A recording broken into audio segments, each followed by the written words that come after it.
d'abord, nous tenons à féliciter les joueurs et encourager l'équipe de l'ASFA. On a eu un début de championnat un peu difficile parce qu'on a perdu notre premier match contre GA, qui nous avait dominé sur le plan physique. Donc on avait beaucoup de mal à entamer ce début de saison-là. En plus de ça, il y avait la plupart de nos joueurs cadres qui n'étaient pas encore qualifiés. Donc on devait devenir pendant cette deuxième journée et gagner ce match-là pour retrouver notre meilleur niveau. On n'est pas encore à notre meilleur niveau, mais là, on a fait un match assez moyen, je dirais, parce que la totalité de nos joueurs ne sont pas encore qualifiés. Comme toujours, nous comptons toujours jouer les grands rôles dans ce championnat-là. Et si on prétend à des titres, il faut faire de très bonnes prestations. Et aujourd'hui, nous félicitons nos joueurs parce qu'ils ont suivi les consignes à la lettre. Sur le plan défensif, ils ont été rigoureux. Donc félicitations aux joueurs. L'US Ouakam, en général, nous ne fixons pas trop d'objectifs la plupart du temps.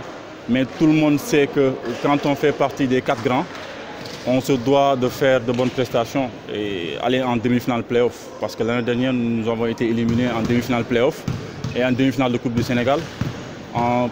Pour les trophées de Dakar, on a remporté la Coupe Saint-Michel.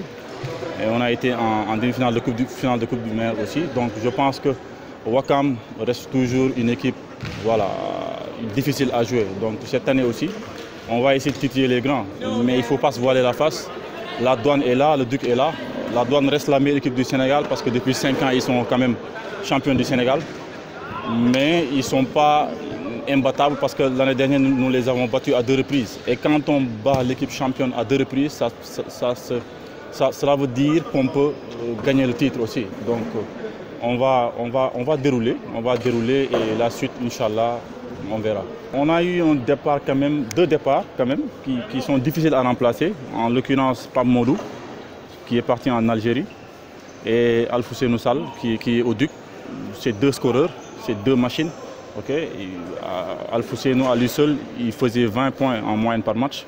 Mais nous avons fait des recrues, des joueurs qui ne sont pas encore qualifiés et qui, je pense, lors du prochain match, ils seront qualifiés. Donc, il y a eu des arrivées aussi, en l'occurrence Mamgour. Et voilà, notre meilleur joueur depuis le début de saison et même depuis les années précédentes, Mahmoud El Sow, il est là, il est toujours présent.